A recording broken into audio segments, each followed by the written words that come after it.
learn there. We got to press it a lot earlier. Well, I do, not we. Yeah, it's all good. All right. I'm putting the intro on. I am star this week, I think. I think so. I don't remember. I think it's me. Okay. Because someone complained about you not being me. There's this one guy on YouTube Yep. every time that's like, That says your intros are better. another Mike intro. Cringe. 25 seconds. Nope.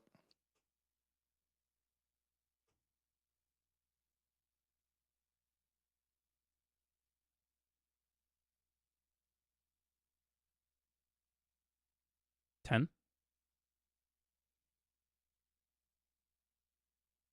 5. Oh, 7 Star Citizens, and welcome to Answer the Call, your weekly Star Citizen podcast call-in show thing that doesn't go on hiatus like SCL. Oh, so cringe. How you doing, Mike?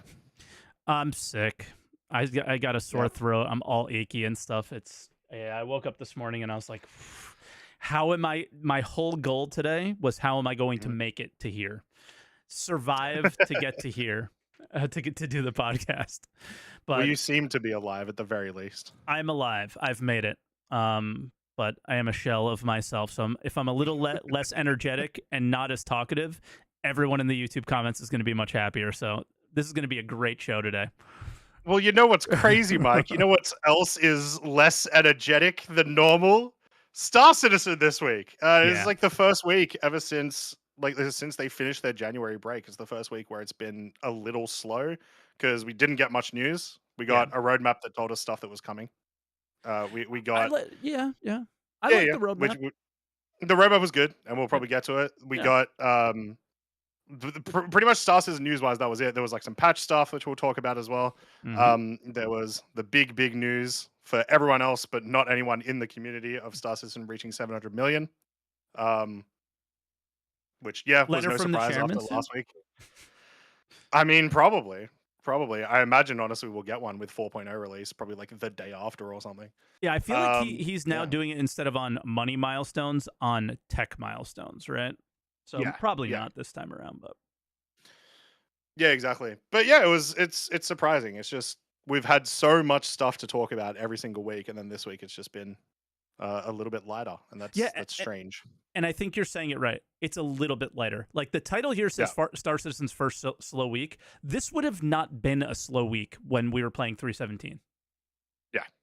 Right? Like if some of the things that happened this week happened, we would have been like, oh, we had 3 patches, a roadmap, a bunch of changes that people got dramatic about, 700 million. Like this is a slow week now. So we're not being negative about this, but it is. No. What we're missing is what we talked about last week, and it was like, damn, no SCL, no ISC, nothing driving me towards 4.0 or 323.2 or something. I don't know what it would have been if it was. Yeah, speaking of, maybe we'll start there. So we had talked last week about how they were looking to get the 323.2 to Evo Cardi. Originally, they were like maybe last Friday, and then they were like, all right, maybe middle of week this past week. That didn't end up happening. So they've once again said, middle week this coming week. We'll see how it goes. I imagine a lot of that is to do with the fact that they've been doing the 323.1A tests. Yeah. And everything I've been hearing from it has been, guys, this is something bad is in this patch and it's just not working. People are having lots of problems. Yeah, and it's been bad for a while now. I mean, this is the message of the day, just for people if you guys didn't see it. But the like we talked about it throughout the 323 cycle, that all of the PTUs with Xeno were incredibly rough. And it was like, hey guys, if you don't see this working in a PTU, it is not going to be working on live. I was on an 11-person server. The Idris just sat there and went like this.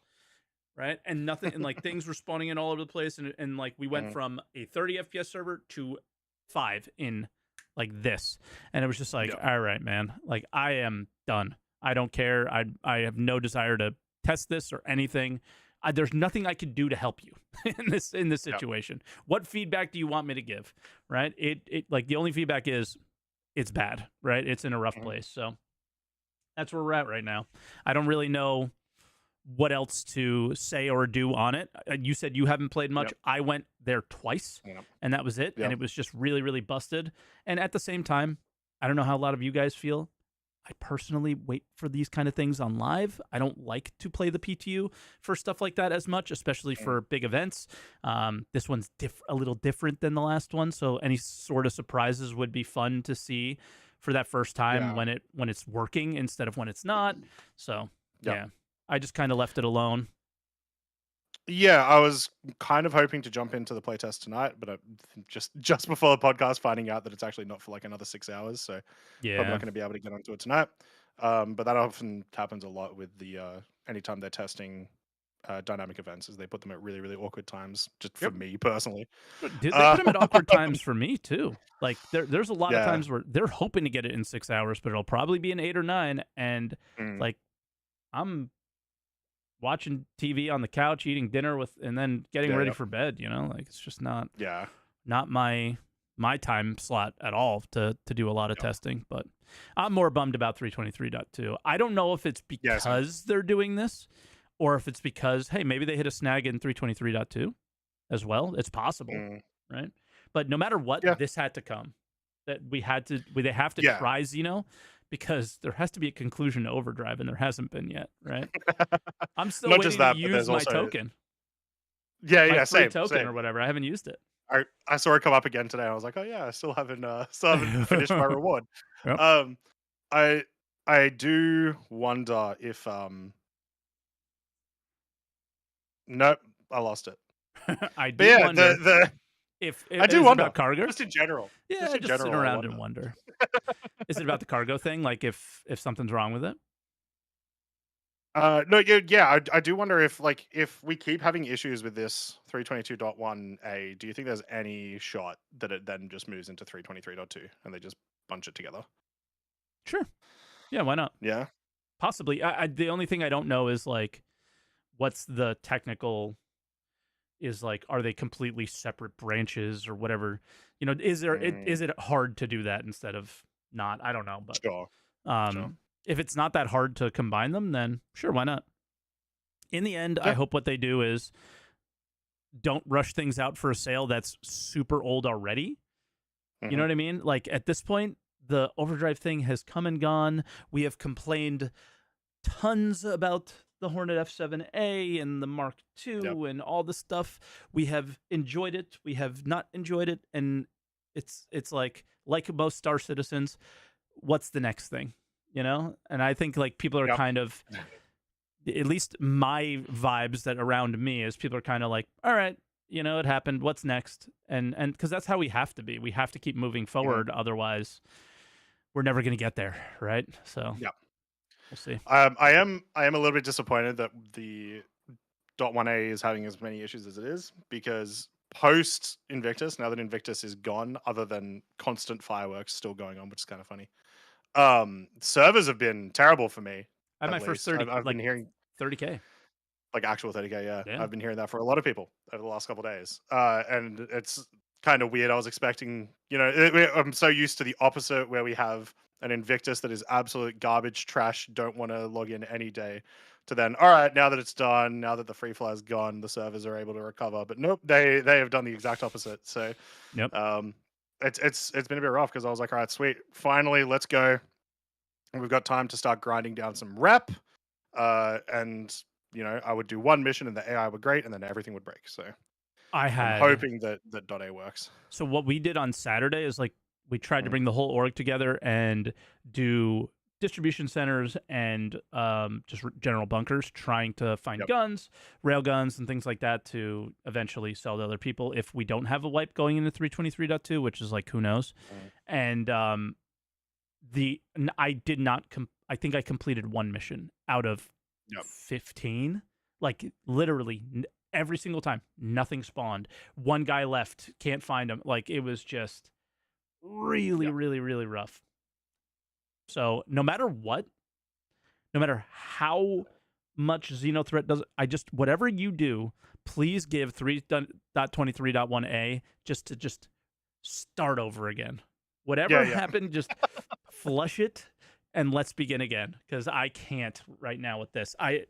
Before the podcast, I was in Arena Commander exclusively, and I have been in Arena Commander exclusively for the last like 2 days, because I do not enjoy playing right now. Yeah, but I'm really enjoying AC. Just elimination FPS is chaotic and fun and awesome, so I've been really enjoying it. I do wonder, does it bring up like the whole this in combination with what we were talking last week about the like duping bug, and I was talking about how I would want them to like refresh, like turn servers off and fix everything and whatnot. Like nowadays, do you think like should CIG just do a weekly downtime at some point now? Because I imagine like that sort of stuff would actually fix some of these issues. It's like sick, cool. We can't play for 3 hours on a Tuesday, but like I get to actually have fun throughout the rest of the week is like the thing. And there's got to be a point at some time where CIG will do this. Like every MMO since the existence of time has done this, right? It's a really good question. Like, why don't we have a downtime? Like, are they waiting to be in one instance and then do it that way, or like why not do it now? Is it or do they expensive? just not want it? Do they just not want a downtime? Because I would not be surprised if that's like actually a Chris thing where it's like, no, I want any time of day, every day people can play. I mean, it's like that would be cool, but we want given server meshing, do downtimes need to exist anymore? Damn, no, that's a question, right? Because you could just take down the one and bring in the other, and then everything is fine. But will it assume all of the problems from the other one? So I'm kind of curious about that. That's a really interesting question, because every MMO I've ever played, daily downtime, not even weekly, just every day. Depending on the location, it's usually very like 4 or 5 a.m. at that time, and done. Especially like you've been saying, you've been playing Eve a bunch. Yep. Yeah, Eve does a 30-minute downtime at like my time, like 10 p.m. every day.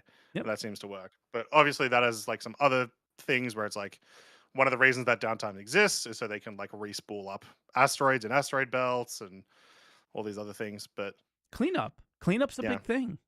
Cleanup, exactly. Yeah. So cleanup's an important thing in MMOs, right? Like they want this persistence, but sometimes it's good to clean up. So yeah, and spawn in things that are supposed to be there, right? That's what other MMOs that I did as well. Yep. Before I guess we move on, roadmap roundup, we'll just touch on the things that were in there. Obviously, it isn't anything too crazy, but we had all of the stuff that we already know. The MPUV, the Ursa Medevac. We can say that in 323.1a, they buffed this largely weird, pointless, like whatever kind of missile boat ship. We can get into the missile stuff in a moment, though. Yeah. And then I think this was kind of big. The word committed. Everything here is committed.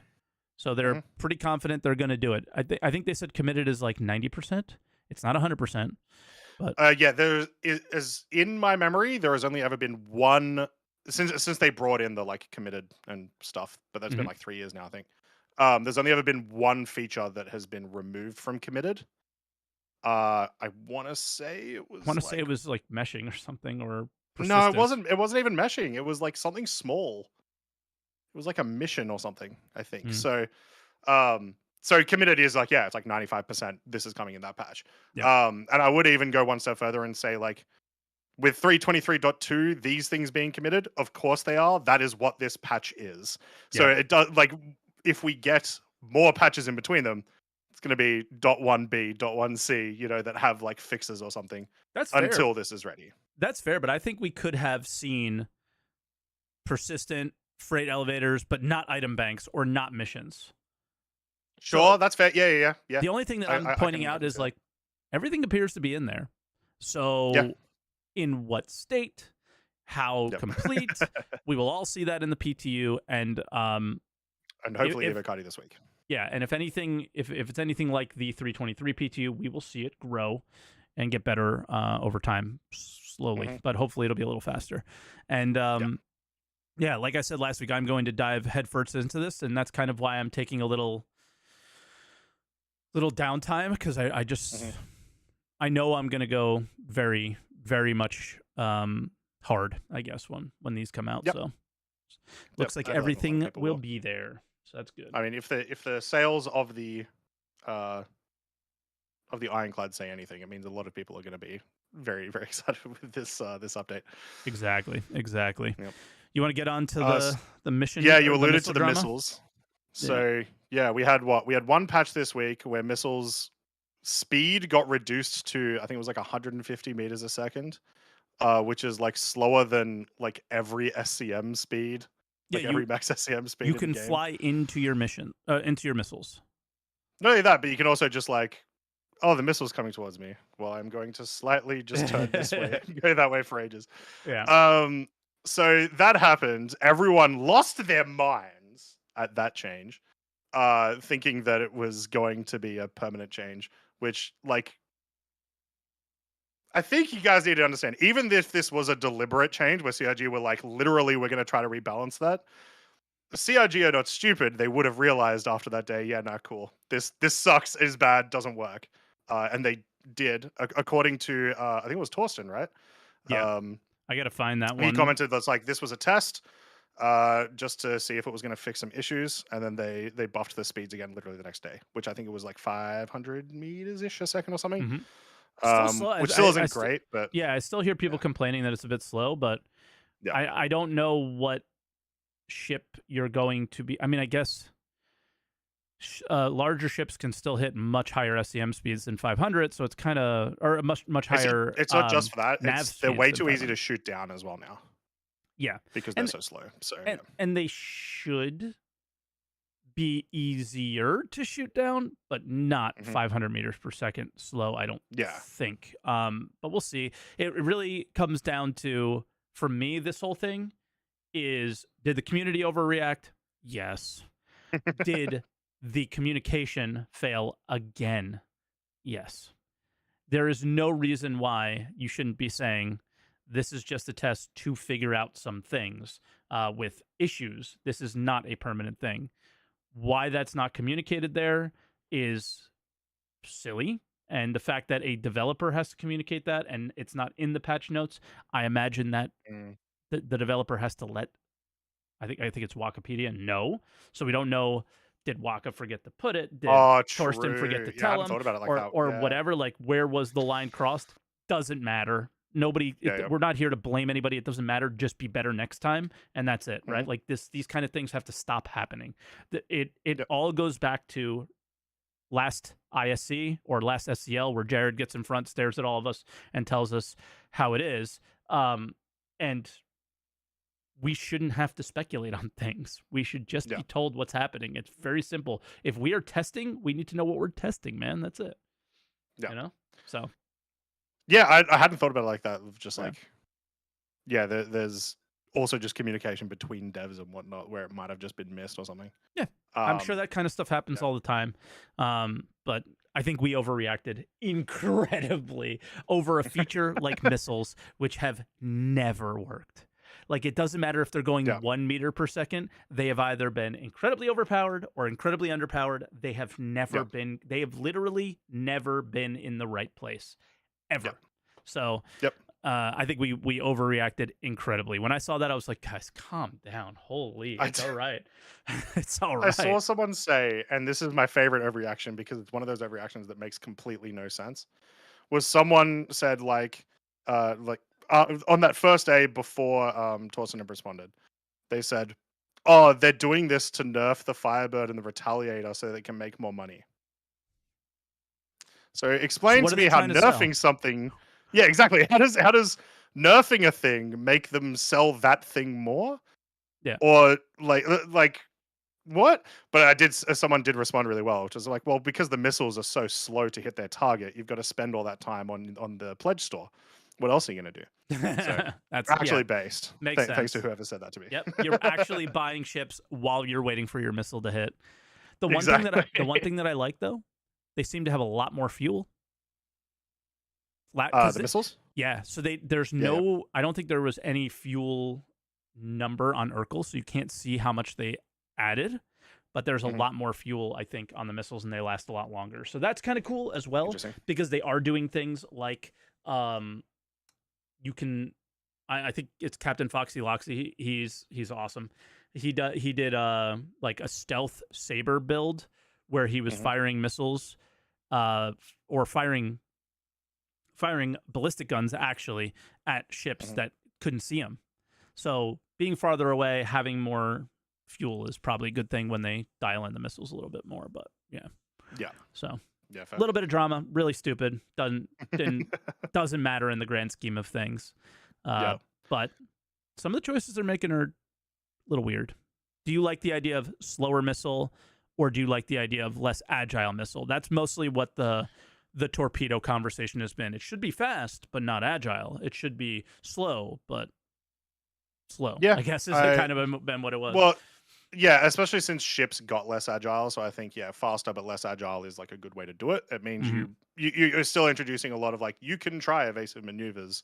Yeah. They're not going to be as good as they used to be, but they still be a thing here. My biggest thing is just like, I want the missiles to be where they are when I try to shoot at them, or when I do shoot them, right? Because then you can actually balance them well, because you can actually make them faster, more damage, whatever you want to do. Meaning like not desynced? Yes, because that's the biggest issue. They desync more than anything in the game, in my experience. They are all over the place. Meaning, you can't shoot them like half the time. No, the NPCs have a great time doing it, but yeah, exactly. There was one period of time right after 3.14 when they first introduced missile operator mode, and they did like a rework of the missiles for like a month. It worked. Like the missiles were where you wanted them to be, and you could reasonably shoot them down. And if you didn't, it was like, it was a worthy punishment to get hit for that sort of damage and whatnot. But yeah, it's just like the whole mechanic of missiles needs like a big look at, and needs like a big rework, because I just don't think it's going to work in Star Citizen this way. Nope.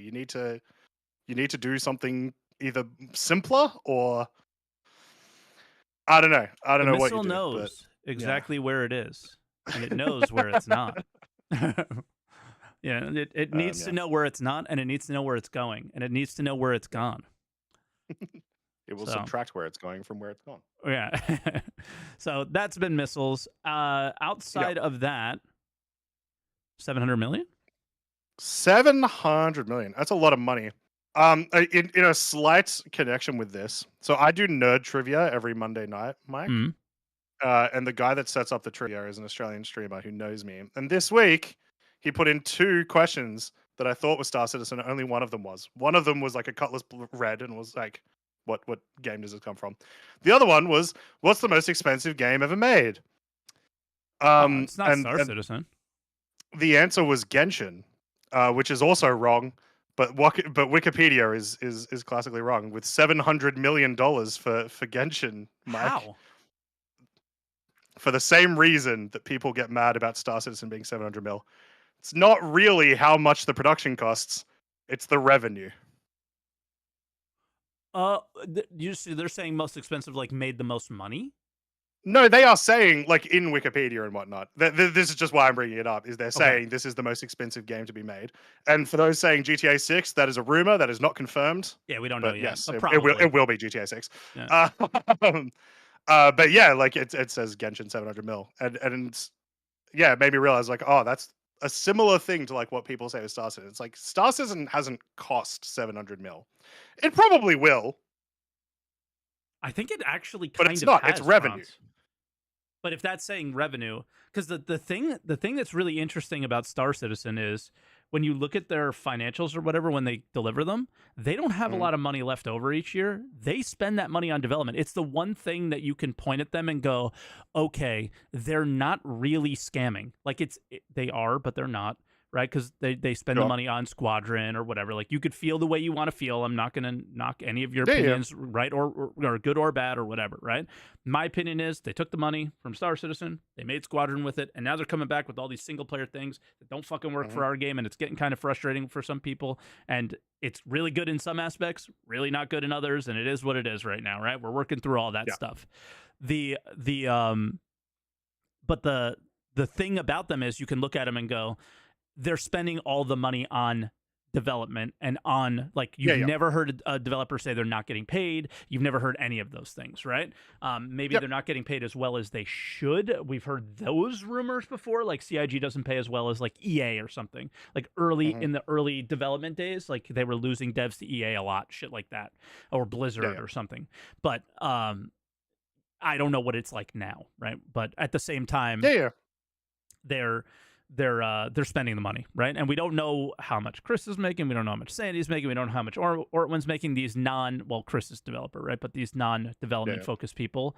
But it is what it is. Most of the money is going to actually a big black hole of what we have right now, and at least Genshin is out there, right? But yeah, they're talking Genshin's about got a better Genshin's the better gacha game out of the two for sure. for now. We'll see. We'll see. Chris Where's my has got starters some and loot boxes? Yeah, Chris has got some things up his sleeve. We'll see. So you know, I don't know. To be clear as well, because I may have misspoke. I meant specifically like in regards to that question. It was not It's like how how much much has they've been made spent on the game. Yeah, Yeah, yeah. it's how much Genshin have not players are spent spending $700 on the game. million on Genshin. No, they that would be printing. insane unless they were like, hey, person who did art for our game, here's $50 million.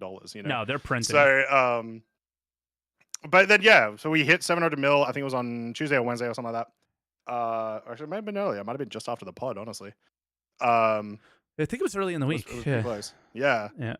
And almost completely, the Ironclad is responsible for that, and it's super tangible. Like if you look at the week funding that you can see, it's like massive spike on Drake Day, and then it's sort of like it teeters down, obviously, but it stays pretty high for the rest of the event, and it's pretty nuts. I saw someone say that it's the biggest single day Invictus we've ever had.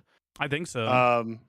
Which would not be surprising, especially because this Invictus, in a similar fashion to last year's IAE, has now put us in front of last year for funding. Yeah, which is crazy. No, because they haven't really, like, we've talked about it a lot. They haven't delivered anything that was super exciting, really, right? Yeah, they haven't sold many things this year except for like the Hornets. So, and the Hornets are cool, dude. I don't know who it was. It was a random YouTube video I caught, and I don't know who it was, and I wish I can give them credit, and I apologize that I can't. But somebody made a video about the history of the Hornet, and they showed like videos from 2015 saying they were going to do this. Exactly. Like this exact thing? Exactly.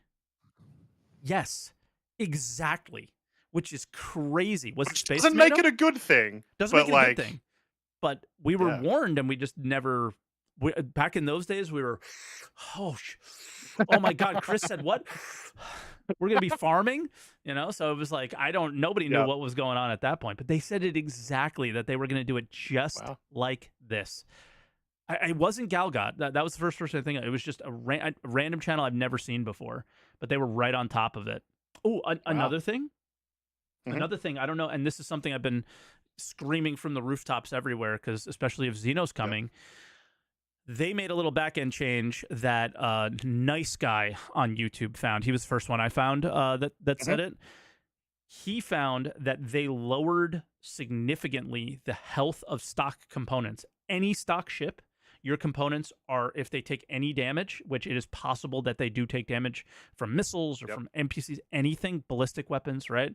They're going to die really quickly. If your coolers die, you're done, right? If your power plant dies, you're done, and you're just floating down to the ground. So you won't be soft death necessarily, but you would experience a soft death-like thing more often than you ever have. Is it just some ships? I'm not sure if it's some or all, but take a look. Was that a .1A or was that a base 323?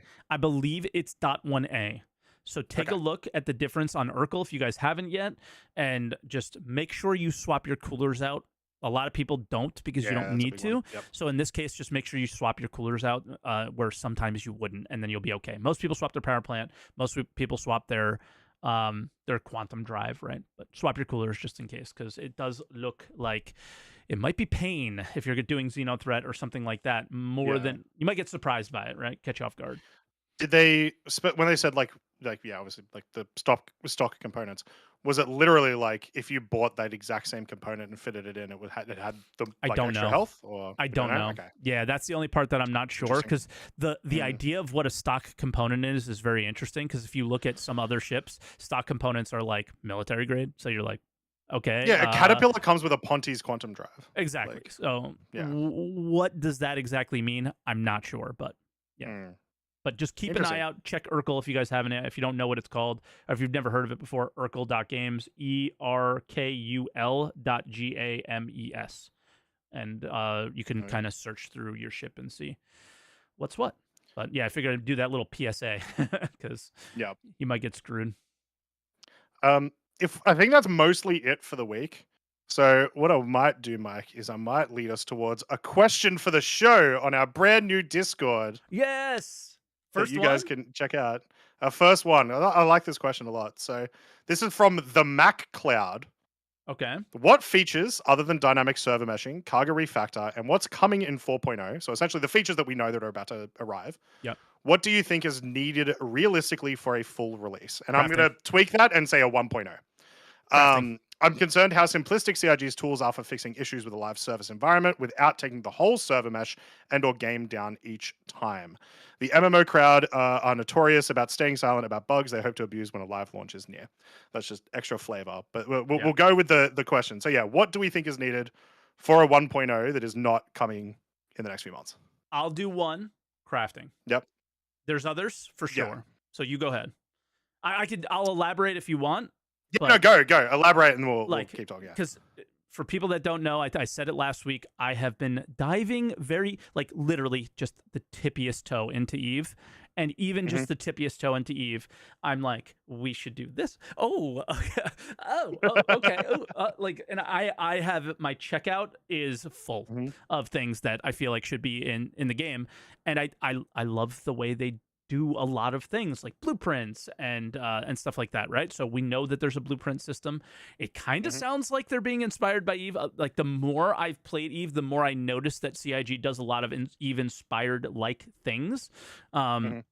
So yeah, it's I just want to see what they do with crafting, man, because for me, crafting is what defines everything. If and only if things that you craft are doing. I mean, one thing that we didn't say, or we did we talk about it last week? I think we did. The idea of components mattering more in industry components versus military components, right? What is that going to mean? Tie that into crafting, and then, whew, okay. Yeah. So that's where I'm at. I just want there to be meaningful. Like we talked a lot about before the podcast, like Summit quitting or whatever, and like some goofy stuff like that. But he was kind of bummed out because there wasn't that much player interaction, whether it was fighting or not. There was no organic interaction. Organic interaction is absolute. Whether it's this is my opinion. People might hard disagree with this, and I totally understand if you do. Putting something up on a player market and selling it to another player that's like, that's such a big deal to me personally. I crafted not only something, that, it's very baseline. It's very baseline expectations. Yeah. I'm not like I'm not pie in the sky here. I'm really not. Yeah, no, not at all. Yeah. So what do you think? Yeah, I would say in like a little conjunction with that is for sure. I do not think CIG will release 1.0 without some version of the homes, the like player bases. Yeah. Whatever that ends up looking like, I think it's base building. Yeah. Yeah, based on the way that they were talking about it last year, and things may have changed. Obviously, we've had like some devs change, and we've had like this whole situation with 3.23 and 4.0 and whatnot has probably changed some things. We did hear it's in dev. We did hear it's in dev. They were or conversation. I don't know if it was monthly report or if it was an ISC, but like it gets mentioned a little bit all the time. Yeah. So yeah, I don't think we see it without that, and it'll be a massive part of it. And obviously, that goes along with what a lot of the stuff you were saying. I don't think we have homes without crafting, right? Like I think they will probably come almost in the exact same patch. And yeah, I don't know. I will say the way that they structured the question makes me think they may have been specifically talking about like tech, like what tech sort of stuff needs to be in there. other than like dynamic server meshing. And I don't know. I don't know if there is much more backend tech that isn't just current stuff expanded. You do not need a dynamic economy. You don't. True. Like, yeah, like we don't need Quanta. You do not technically need it. Do we want it? Yeah. I think it would be cool. I'm not saying I don't want it, but do I think that we need it? No.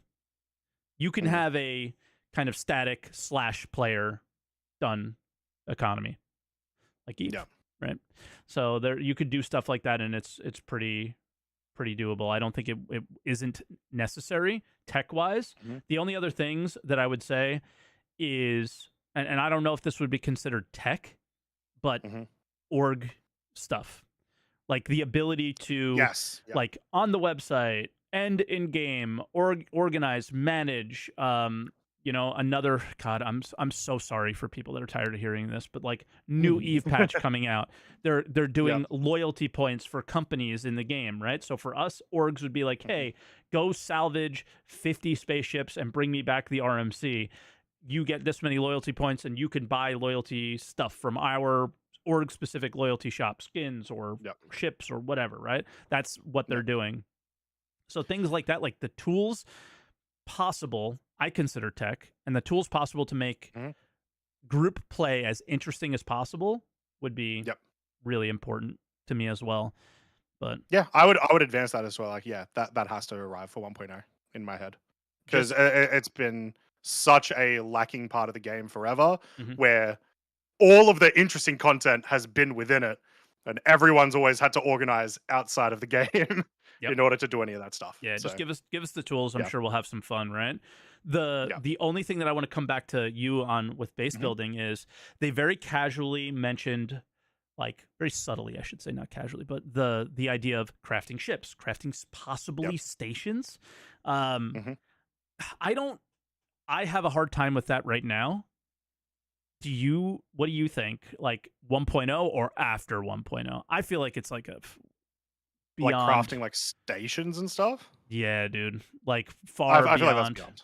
Me too. I feel like that's beyond. Ships, but it's one of those things where it's we'll continue to bring up Eve. Eve Eve did a really good job of bringing all of those things online really slowly. Yeah, but already had a game, right? So like the current iteration of player bases that exist now, which are much more complex, but also like a lot more interesting and cooler, didn't arrive until I want to say like 2018. Someone will correct me, but it was around then. Okay, that's way into its development. Yeah, 15 years. Yeah, and there were things before that, but the things before that, you never really felt like it was a community thing. 2016, thank you. Okay, like you had these like control base towers, which were just essentially floating beacons, and you would just literally park next to the beacon and log off. And so it didn't really feel like, in my opinion, didn't really feel like a home until then. Gotcha. So once again, that's Eve.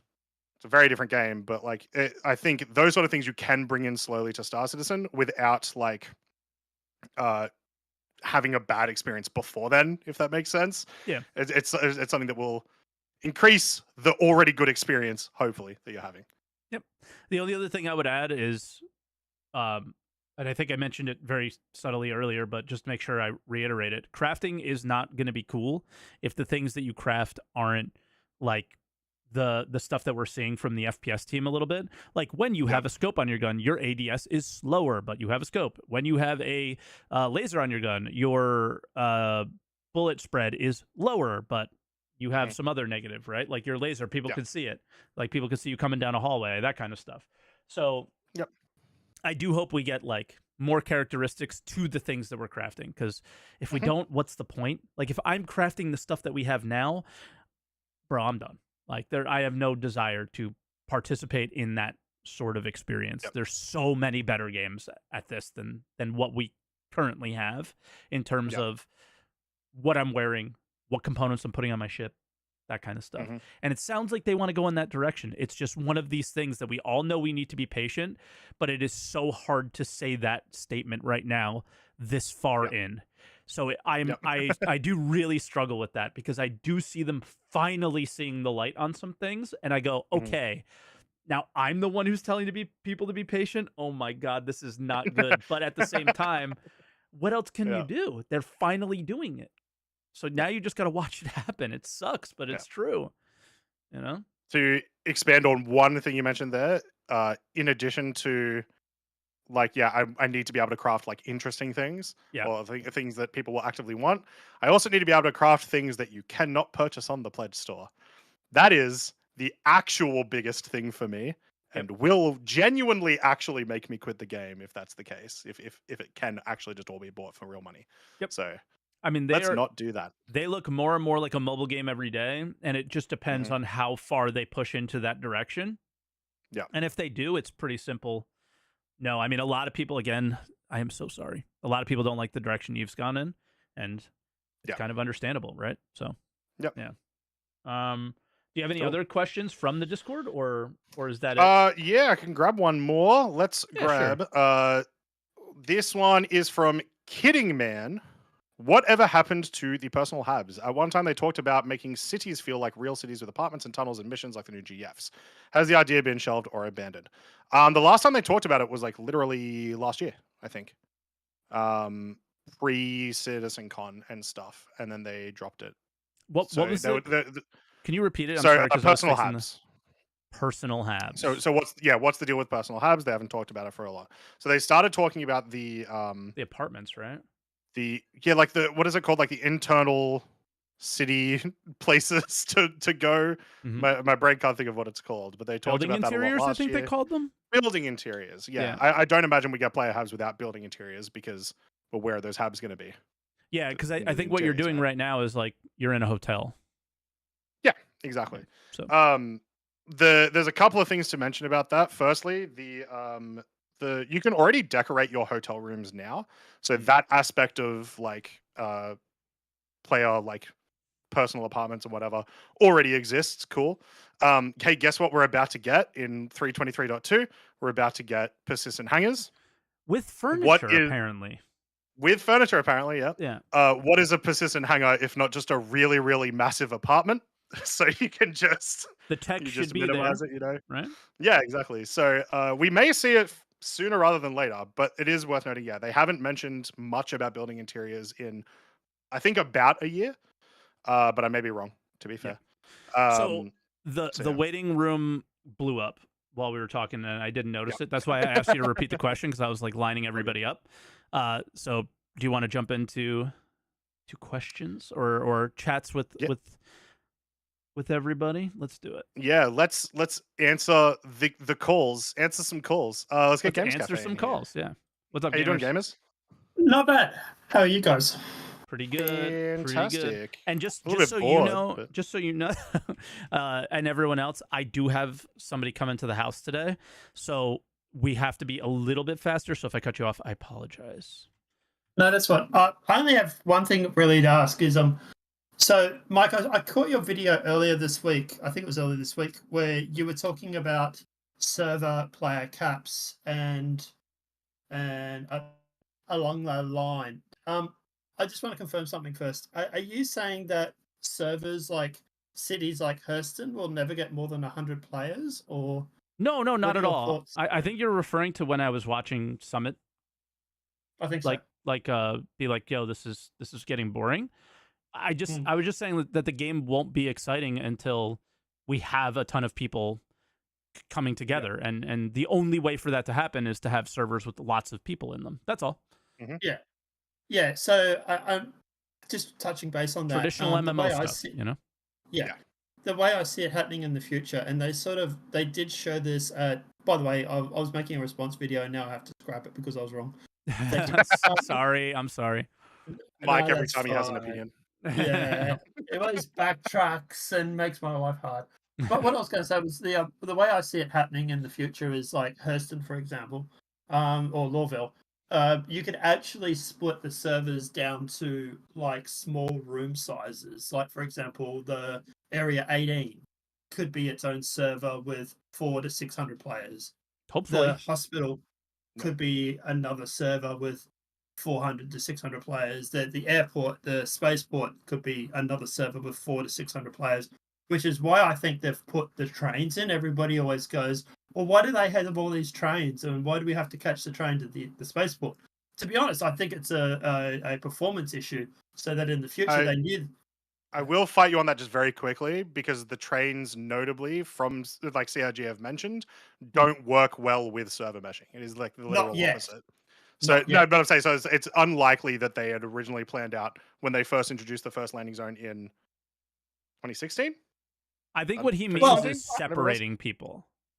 Yeah, like so I would push back on. Just the idea of separating tons of. Oh, sure. Yeah. Yep, that's fair. So I would say that I would push back on if I'm getting what you're thinking is saying. I would push back on you, Croncy, because this new patch that's coming out, the 3.23.2, actually has trains moving between servers and actual server meshing with trains built into the actual new tech. It's one of the new features coming in 3.23.2. So I think that they were always planned.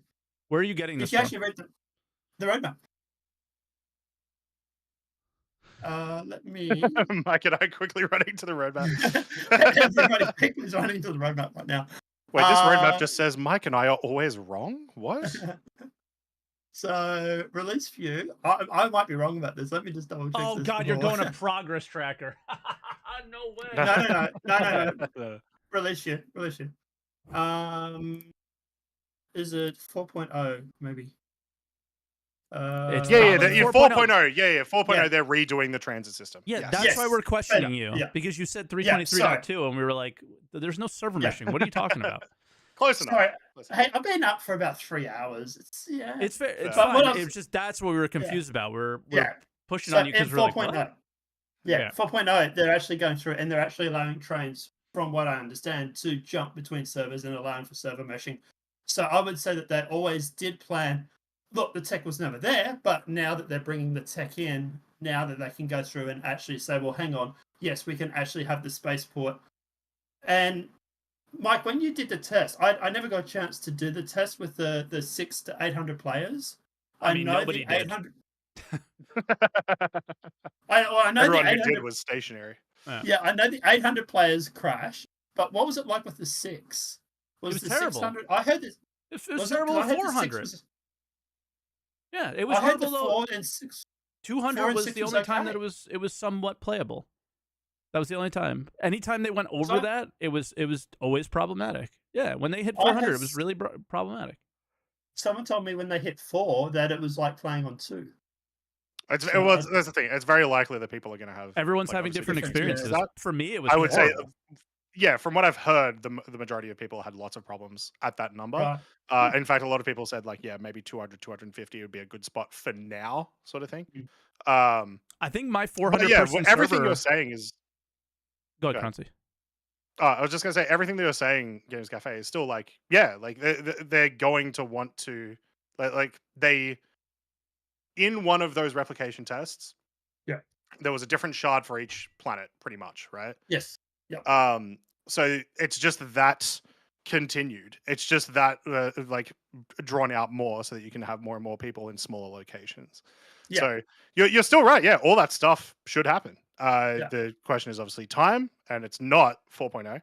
4.0 is almost certainly just going to be 2 shards, and that's it. But that'll be more testing for going forward. It needs to be more than that. I would push back on that, because I think at the end of the day, if you can get 2 shards working, then there's nothing stopping you having 4 or 5 shards working. Well, there is, because you're increasing the amount that you're transiting. If that was true, then we wouldn't have had issues when we went to 4, 6, and 800, because they literally told us that they were adding more servers, and something happened when they did.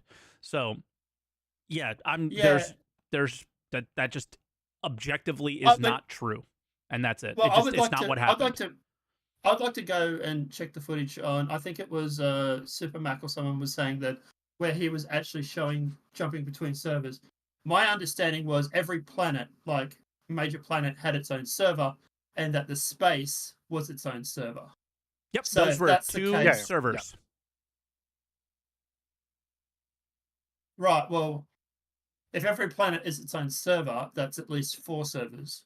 No. Planets were servers. Space was servers. Gotcha. Yeah. It will still come. I just think you're a bit maybe aggressive with the timing is all. I think exactly what you said is going to happen. I just don't think it's going to be. I think it'll be maybe 2 years, but before we get to the point where we've got like multiple servers on planets and stuff. Yeah. But they also keep in haven't mind- talked much about it. They've only really No. talked about here's what we think like 4.0 is going to look like server wise, and that's it. So I'll jump in. Let me jump in just for a second because just because of time. Let me ask this question to you two, because you seem to both differ on this, and I'm curious. Is 2 servers, 200 people each, 4.0? Like, is that considered 4.0? If I jump from one server to another, is that 4.0? Because I already did that. Yes. Yeah. I don't. I think. Okay, I think what do you consider 4.0? I don't know what the number is, but it has to be more than like 100 players per server. Right? Yeah, like, so I would say have it's... to prove that they can up the server count. The way that you started the question is different to the way that you answered it.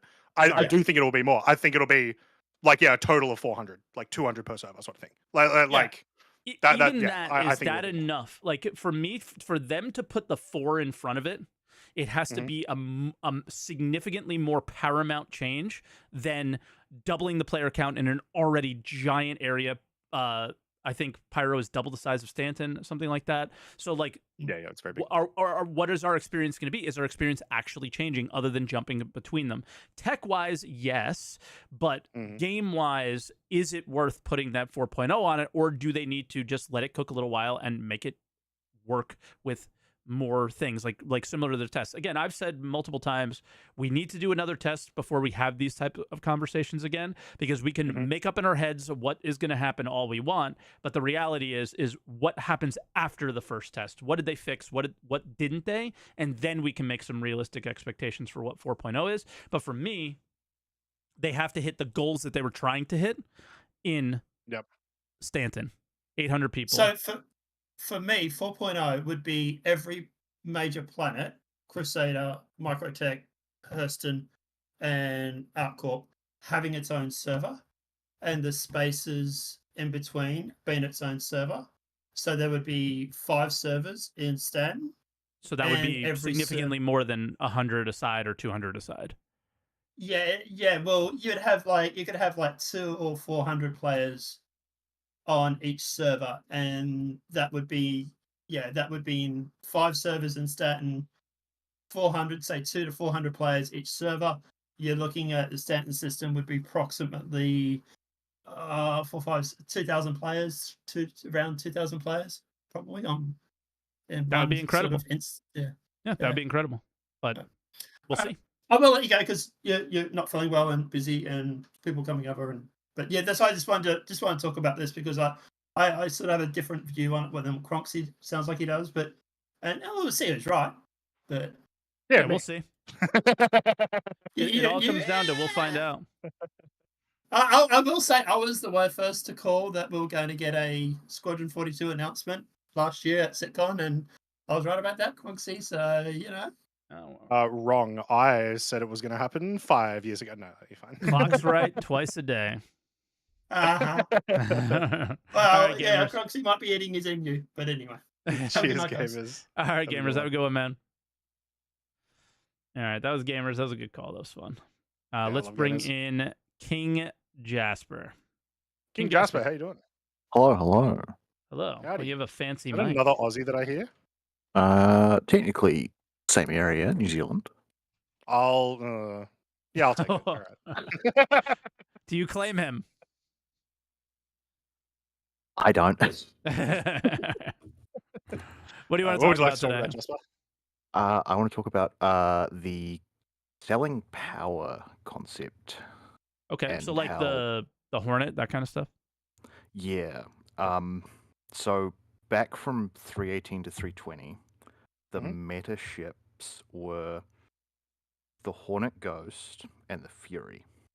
Why? Do you remember? You could acquire maneuverability, bugged, stealth. Right? The Fury, it wasn't bugged. It was the just Fury wasn't. The Hornet was. Yeah. The Hornet was bugged. Yes, the Hornet had 32 Gs, which was in excess of what it should have. Sounds familiar. Yeah, no, I wonder why. Yeah, sounds familiar. Anyhow, the other problem with the Hornet Ghost was that you couldn't see it beyond 300 meters, so it was really egregious, particularly with the speeds that we played at. in those flight models. From there, when they introduced the Lightning, that became the new ship. And my kind of egregious statement at the time was, man, it really sucks that the best way to get better at this game is to have too much US dollars and not enough cents. Yeah. Mhm. I like that And statement. now I feel it's a little bit worse, because part of the reason whether the Ghost and the other Hornet variants was strong at the time was because of a bug. If you did the Eagleheart missions, on one of them you fight a Hornet S7A. Yep. You were able to soft death it, steal the components off it, put them on your other Hornets. They patched that out when they made the Hornet Mark II, and they added the mission to upgrade it. The Hornet Mark II is now, the Hornet Mark II-A in particular is now the meta ship, and it's the most strong. Also titled as bugged. Yes, but even if we disregard the bug and just look at its weapon stats and say that it's going to have something more consistent later, it's still going to be the strongest ship. Do you know what the argument from people was? That, of course it is. It's a military ship. It's supposed to be overpowered. And I'm thinking, there's more military ships. Well, there's more military ships, but also the fact that like we are just we are creating our own realities that this is not a video game that we're playing, right? Yeah. And that it's supposed to be that way. Like the American military or something like that is the greatest military in the world. I know that's what we hear all the time. Who knows if that's true or not? I'm sure we'll find out one of these days. But the idea of like these are things that we're making up, right? And we don't. Yeah. It's real world things that you're applying to your video game that's supposed to be balanced. Yeah, not you balanced can't use evenly, but not this ridiculous. You know? Yeah, you can't use lore explanations for something being just like objectively better than everything else, because then you're discounting all of gameplay. Yeah, you're discounting the fact that right? that it's a bunch of ones and zeros on your computer. It's not real life. Yeah, it's crazy. Yeah. And as well as you can make ships like seem like they are more powerful without actually making them super OP, right? Yeah. You can make it work within the lore of even what their excuses are without making it the literal only choice if you're trying to do, competitive PvP or whatever. Yeah, and I just to jump in, like chatters, things like that, I did not try to make this a conversation about who the most powerful military in the world is, or you guys jump in on what your political feelings are. Nobody cares. It was just a statement, okay? I shouldn't have said it or whatever because you guys can't help yourselves. But it's just we're talking about video games, so let's keep it there, please. Thank you. The best military is Hurston Dynamics. Anyway. The two diverging paths here, though, for me, is that the quest is going away eventually. Mm-hmm. So for the F7A, you mean, right? Yeah. So if they remove the bugs and it still remains the best ship, there's a certain point in time in which you're shit out of luck. The best ship is a ship you'll never be able to get. Ooh, I don't think that's true. Didn't they say there'd be more opportunities? There probably will be. There'll probably be a yearly opportunity for Xenothreat, maybe. But we can hope. But for a period of time, you're just dunsed. Yep. And there was a window where you couldn't buy the Hornet. Another Hornet, the Lightning. So the same issue occurred because it was the best ship. But there was alternatives with the Hornet Ghost and the Fury in that scenario. What you're forgetting is whatever the next ship is going to be. But what's the next combat ship? Whatever that weird upgraded Fury thing that they're touting in teasers sometimes. I'm sure that'll be really good. The big thing obviously is like the answer to your problem is to balance the ships. Right? It's you're exactly right. You shouldn't be able to get you should not ever be only to like if there is a tier 1 or tier 0 as we often call it, if it's just like the only option, there should no be a tier 0 ship that everyone cannot get. King, if I can jump in, it has to be balanced. If I can jump in, because I think I know what you're saying, and I think it differs from what Croncy is responding to. You're not saying that there's anything wrong with this ship necessarily being, well, it is incredibly overpowered and probably should be nerfed a little bit, but there's nothing wrong with there being a powerful ship. It's the exclusivity of these things that's the issue, correct? Okay.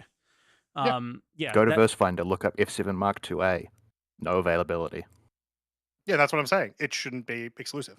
Yeah, okay, maybe I misunderstood you, Croncy. My bad. Yeah. Okay. Yeah. But yeah, that's the thing is they if something is usable in the game, it needs to be available. This includes the Vandal Scythe. This includes everything that has been considered exclusive.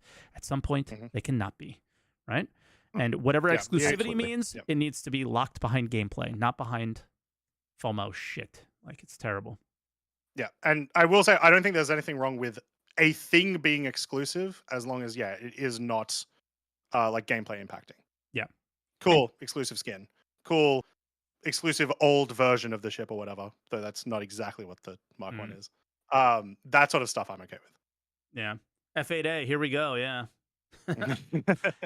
King, we took up a lot of your time, so what else do you want to chat about? But we do have to cut it off somewhat soon. No, I think that's roughly it. Okay. We're mostly in agreement over this fact. It's more just, the systems in place currently result in situations where if you get into the game right now and say, I want to do X activity, and that activity happens to be racing or PvP or whatever, and the best thing for that is just not available because you either missed the window or it costs more money than you can afford and you can't earn it in the game. I feel it's really egregious. Yeah, of course. Yeah. Like, yes, yep. I don't know how to say yes anymore. It's very obvious. This isn't rocket science, man. Yep. And it's they just keep putting it out there, and like there's a lot of you can't wait to see what we do next kind of things, and I'm like, no, I can fucking wait a little longer before I see what you guys decide to do next, because it's been brutal. I would wish they would just stick to a vague promise. I remember them saying at one point where whatever comes in, the next patch it'll be available. Yes. Yeah, they stopped doing that for a little bit. Well, and now it's like they've two patches. Twisted it. Yeah. They've morphed it. Yeah. So it's not meta anymore, but the lightning's still not available. It should. I don't think they'll make it available. They'll never make it available. Just spend not 10,000. In that way. Just spend 10,000, dude. I mean, like, what's wrong with you? Yeah. 10K. We were saying today, actually, no. You spend $10,000 for the skin, and then you get the ship for free. Oh, true. That's even more based. I like your thinking. But all right, King, we'll let you go, man. All right. Ta-ta, cheers for the call. Appreciate it. Talk to you soon. All right. We got our most regular caller since we started the show together, Space Monkey Business. Space Monkey, how you doing?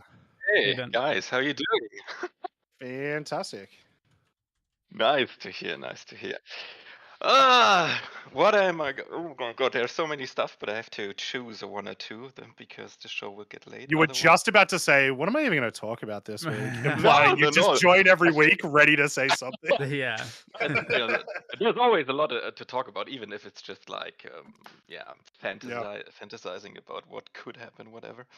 But what I watched yesterday, because I do it sometimes now and then, I watched a guy who played Star Citizen for the first time, and I thought, maybe 3.23 is a really good patch for newcomers to come in, at least visually around or besides the gameplay stuff. But I think it's really good. I mean, for them getting in, having clean UIs, having like good EVA experience and all that. I don't know. What do you think about that? Is it good for new people to start with that? Every next patch is the best patch for new players to come in. Typically. Mike, 3.18 happened. You can't say that anymore. Typically. I was about to say that. I was about to say, like, do you really think no?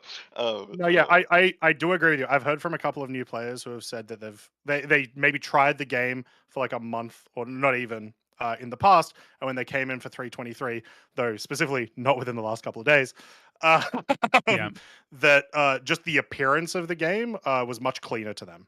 Imagine not to say that it's done, but like the FPS gunplay from 3.23 320, let's say, to 323, you're like, bro, it's so much better. It's got its problems. Trust me. I punched my chair a few times in the last couple of days, but it is so much better. So much better. Yeah. But aren't those issues more related to the server performance than actual issues with the gameplay? I mean, okay, I saw the ones you that I mentioned, play. But there's I other saw things. You play. We can't talk server performance in Arena Commander, man. Yeah. Sorry. We're not making these excuses for them. I'm not doing it. I will also say, like, there are issues just in game right now with the new UI that still need to get fixed. Like, the fact that there's just a billion lines of text all over the place if there's too many things in front of you is just a mess to look at. And so it's like you've got this really good UI that can sometimes just be a pain to look at. That sort of stuff still needs to change. And that's not necessarily a bug as much as it is maybe just an overlooked feature that will almost definitely change. Yeah. It's those sort of things. And then, there's still all those other things like the onboarding experience is still not great. We have the tutorials now, and that's infinitely better than where we were at like previously. It's better than nothing. We've had them for like now a year. It is literally better than nothing, but there's still so much that needs to get added. Yeah. So you are definitely right. It is much better for new players now. It is certainly by no means, I would argue, good for new players yet. Yeah. It's just better. Yeah. So, yeah. I mean, it worked for the guy I watched. I mean, he had like this. Yeah, it's awesome. 30-minute tutorial, at least for the flight stuff. I mean, you don't have any other stuff like no mining, no salvage, no FPS stuff, and so on. I think they'll build that in eventually. So. Yeah, I think so. At least giving them some starter missions like, here, I give you a multi-tool and a mining attachment. Go mine something, please, and bring it back or something like this. Yeah.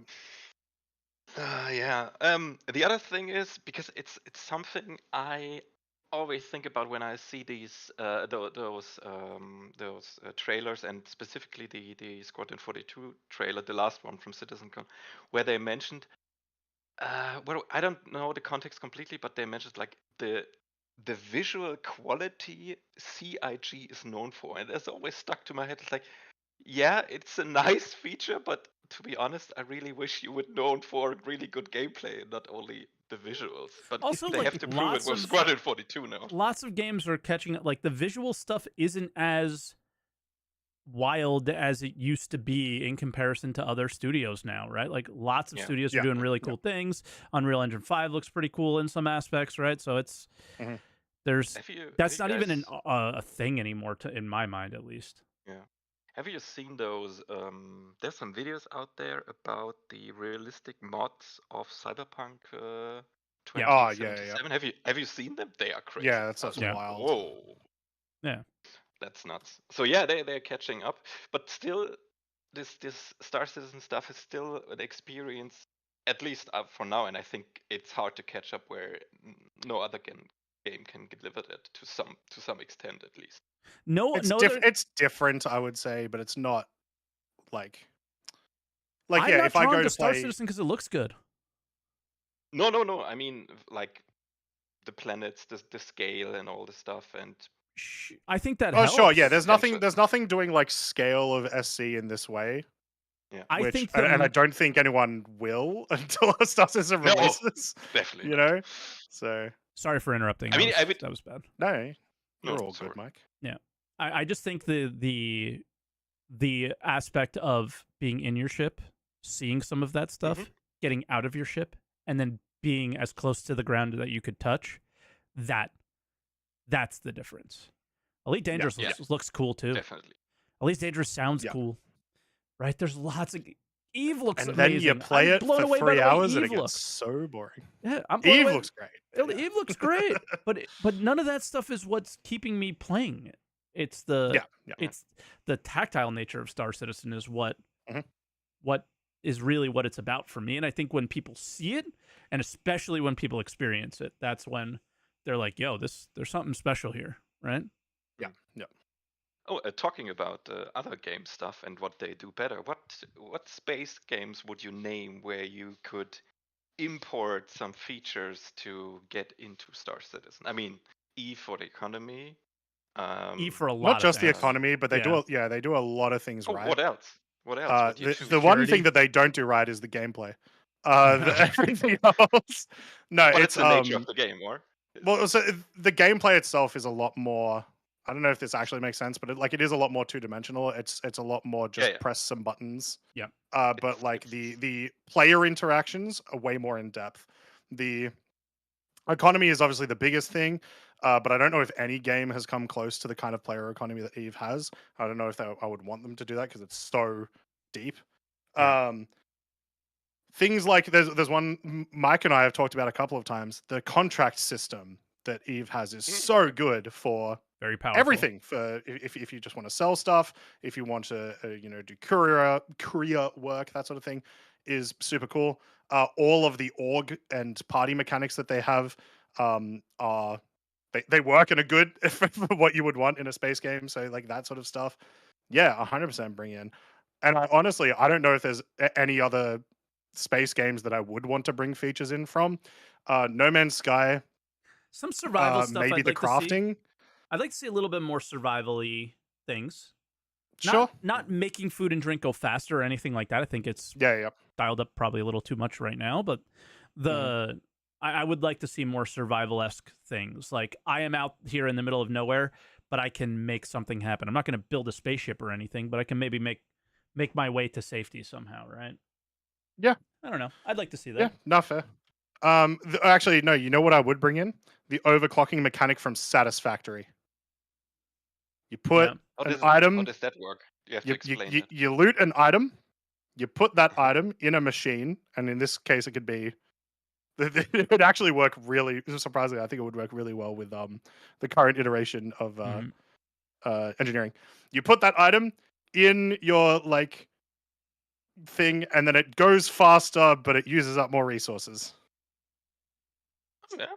Very simple, very good, and I love it. Yep. Yeah, it's cool. But space, because we got two more, we'll probably let you go here. Okay. Yeah. Last. Oh yeah. Let's. Very quick. Very quick. I will ask. Okay. So what if you would be Torsten or in Torsten's team, or decide what Torsten's team would go next for after engineering? What would you choose? Crafting. Would Torsten be doing crafting? Yeah. Because it's sorry. Besides after engineering, I mean the gameplay. No, I know. I'm saying he does all the gameplay. So I assume yes. Yeah. The only thing I think he hasn't touched. Gameplay? Maybe I don't know. I think the only thing he hasn't really touched is cargo in the last 5 years. Yeah. He's done mining. Regardless, I would want Torsten to do crafting. I like what Torsten does. So. Yeah, so far he's out of everybody. These guys seem like they get it. I wish we knew more of Torsten's team, because it isn't just Torsten. It's Guillermo. I think he was the guy that we saw at CitizenCon, right? So that I would like them to just crafting, man. Crafting, and it just him saying that they want to make components differentiate. It sounds to me like they are doing it, right? That sounds like crafting to me. So we'll see. Sounds good. We'll see. Okay, guys. All right, Space. That's it. Thanks for the call, brother. Thanks for the call. Thanks. See you next time. Bye-bye. All right, bye now. All right, next is Jedi Menace. Jedi, how you doing? First no-show? Hey, no, I'm here. I hear you. Yeah, I was just muting the tab in the Gotcha. No worries. What would you like to talk about today? Okay, well, couple things quick so that I could get it out of the way. Croncy, I agree with you 100% concerning with crafting and the pledge store. It should also not have things you could buy in the in-game store, so that you'll have something different. So you could get stuff from the store. It's one set of things. Sure. Yeah, stuff you craft, a different set of things. And shouldn't be, hey, I could just spend real money to get it. Yeah. I want to go on a point that King Jasper talked about with the ships and being overpowered.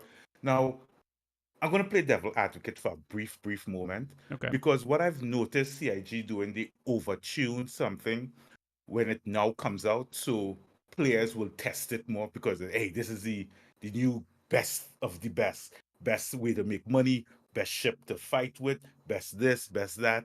So more people gravitate it. So they kind of encourage people to test it out, and then they will make the tweaks afterwards. So I don't know if that may be what they're doing. Encourage them to test. Yes, exactly. Right. Let me put on my top hat and monocle. As I say, well, in a combination of that and make money off of them. I mean, it's a combination of the two. All right. Considering what you all have here about it's a slow week, I think CIG like to focus a lot on the nice, new, and shiny, so that will get a surge of people, and then things will die off shortly after. They really need to work on server performance, as we all been saying. A lot of people complain how missions are just the same old boring type of missions. Just sometimes a little reskin, but it's the same thing over and over. Yep. You know. But server's the only thing that they keep saying will fix that, but we'll see. They're not doing it. Yeah. Oh, they're doing it. They're just not done. Yeah. Right. Now, what I think that will help with the slow periods is I also think CIG has been doing free fly wrong. Or not doing it wrong, but when they're doing it. They like to do the free fly when it already will have a bunch of players coming back in. Yeah. Right? I'm just going to quickly. They do it two different types of times. So they do it always at Invictus and IAE. In addition, they usually do it 3 or 4 more times during the year. Those do tend to be dead times. But they do it. So it's don't not like they do right it like after around their like holiday events, things like that. So when people so they'll usually do one in like January. They'll do one in September normally. Usually when people are it off sort of of changes work for things. So he's still kind of right in that sense because people would be home from work. That's fair.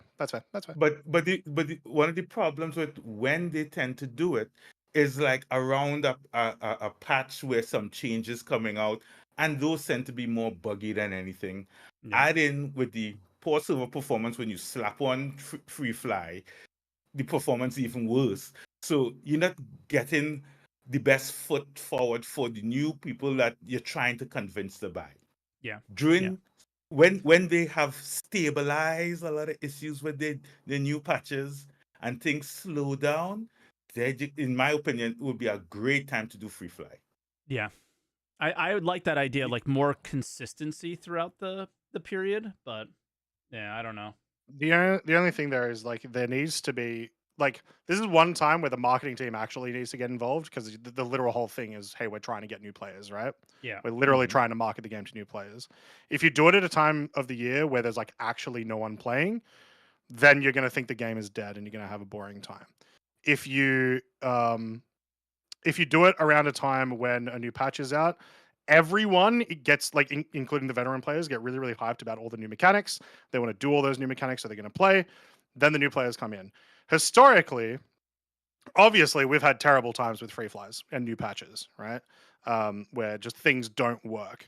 I would still hazard a guess that they are more successful doing the free flights then than when if they just did it at a random point where cool, the servers are fine, but no one's playing. You know what I mean?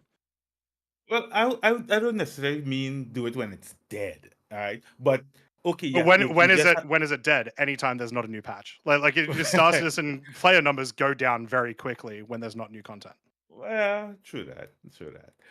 But one last thing, considering this, the 323, that the biggest thing that I really didn't like. Now you have new UI, new looting, interface and stuff like that, and with the changes that they started to roll out for the freight elevators, the changes that they made to ships and stuff, when the freight elevators got pushed back, they didn't roll back those changes. So stuff like, for example, your ship inventory is smaller. Now, with economy changes to the mission prices and all this kind of thing, you need more money. So me and my friends like to loot a bunker down to the bedrock.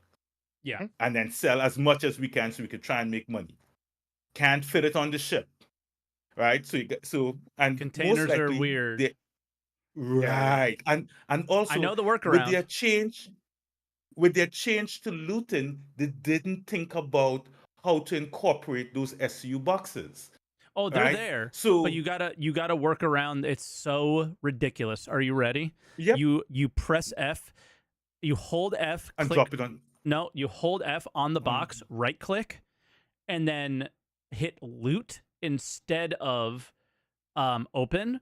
and then you press I, and the container. It's weird. The containers act as if they're in like have never-ending inventory. The moment you do that, all of your containers in that moment have the amount of inventory they're supposed to have. It's so stupid, but that's the workaround. So the boxes work, but you have to literally jump through 35 hoops to get them to work. So your point is still totally valid. Because who the hell knows how to do that? With what you're talking about, I could basically loot a corpse and put it directly onto the box. You could pull the undersuit, yeah. Because pull everything. Okay. Because as I said, how I knew you had to deal with it, you had to basically drop it all onto the floor and then interact with the box with all the loot near. You go through the old looting system, essentially. Like Right, when you end up going through that, you go but- through the old looting system, keep the guy's body on the ground, and just pull his undersuit right in. Done. Yeah. Oh, okay, I'll have to try that.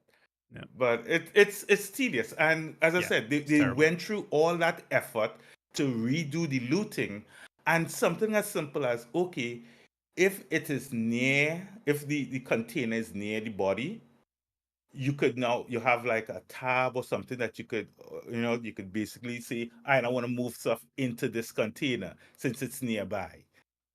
Something as simple as that. But that is the biggest issue I have. And there's a weird bug that when I buy a SU box, when I'm out on the field, I can't put and take stuff out of it, but my party members can. The only time I can put in and take stuff out of my SU box is when it's in the inventory of the ship or the station. Which for is whatever weird. reason, same issue. Yeah, you got to do the whole dumb looting thing. Do you think it's not possible as well, just because like the specific thing that you're mentioning that like doesn't really work in the new looting system is when you're looting like dozens of bodies? Is it not possible they just don't want us to do that? No, I think that's because like if they don't want us to do that, what are they doing? Well, because why would you loot normally, right? Like I would want them to want us to loot rare and like interesting things rather than just body of the same, like the exact same body with the exact same loot over and over and over and over. I could push back on that pretty hard. You ready? Something that is usually involved in crafting is recycling. Recycling, yeah. Base. That's true. Disassembling items to get raw materials. Yeah, that's so fair. Yeah. Never mind. I want that now. Cool. All right. Fair. Yeah. Now that I said it, they're not going to do it. But it's in most games, right? Yeah. I love it. Well, I'm not going to take up too much more of your time. You got stuff to do, and thank you for having me again. And have a good day. As always, Jedi. Cheers. Thank you so much. Jedi. Bye now. All right, Croncy is going to take Ink because classic can't. I guess I'm getting old, man. I can't make it through a podcast without having to pee. So hello, Ink. How you doing? Ink. I'm doing fine, thanks. How are you? Good. No worries. You've got just me for a little bit.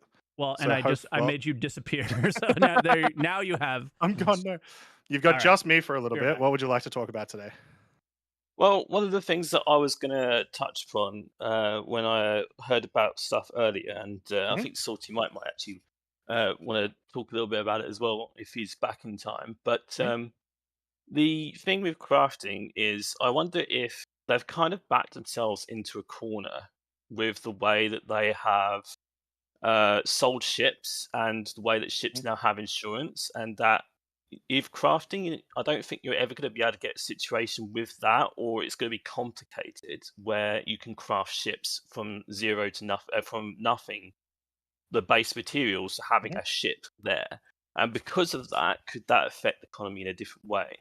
Because you look at, say, Mike's been into EVE Online a bit recently, and you can see the headlines of EVE Online where they've had these massive ship battles and have cost these hundreds of thousands of dollars, or these battles have cost a lot. Yeah, we get to have these that ships are worth something because of the time that you put them into.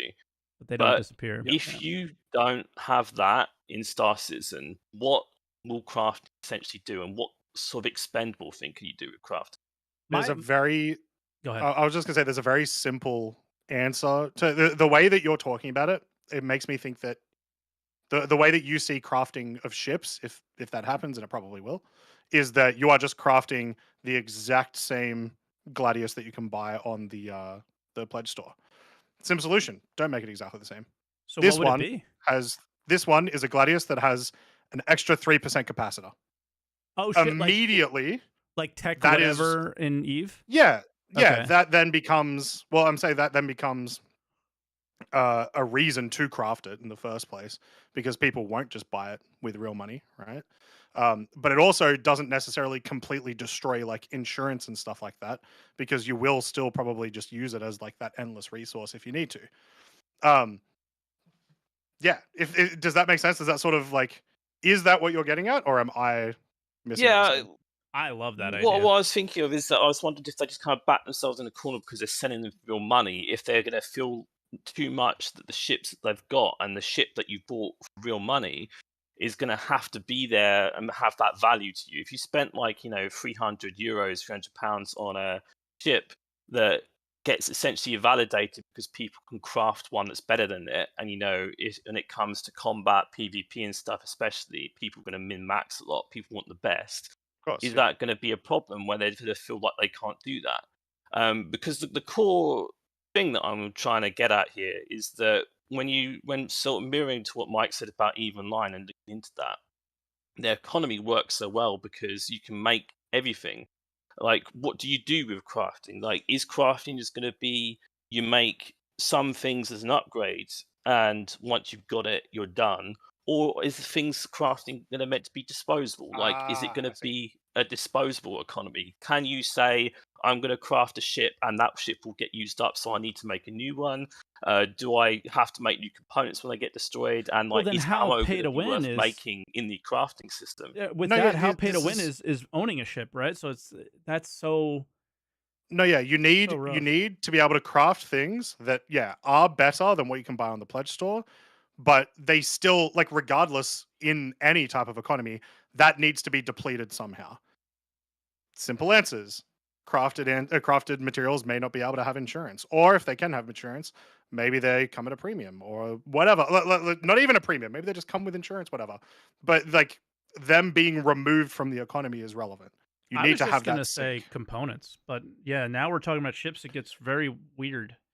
Well, it's kind of the same thing. It's just as long as you can make it so that people continue to want to craft. The only reason for that is going to be if there are people willing to buy that.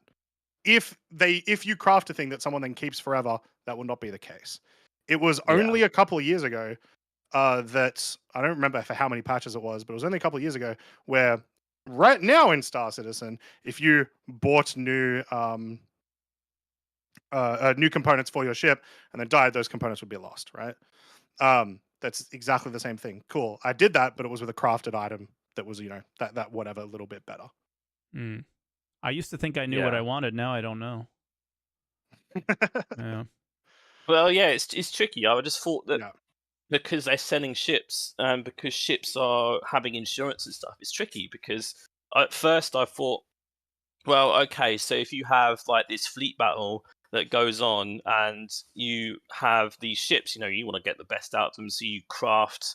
Crafting may be one of the best ways to make stuff, but you craft components for them, the weapons and stuff, and then you fling them into a fight and lots of stuff blow up. Like, what's the aftermath going to be? Is it going to be where, okay, I'm just going to get my ship back, but it's got nothing on it, and the crafting comes into its own, where you refit the ship with all the crafting stuff, and that's what they're going to do for it? Or will you just be able to do a whole new ship? What's LTI versus not, like... what are there going to be different insurance? Like, what? There's so much that we don't know, and it just comes down to why are we still having these conversations? And I know because we're talking about mechanics that don't exist, and it changes every patch.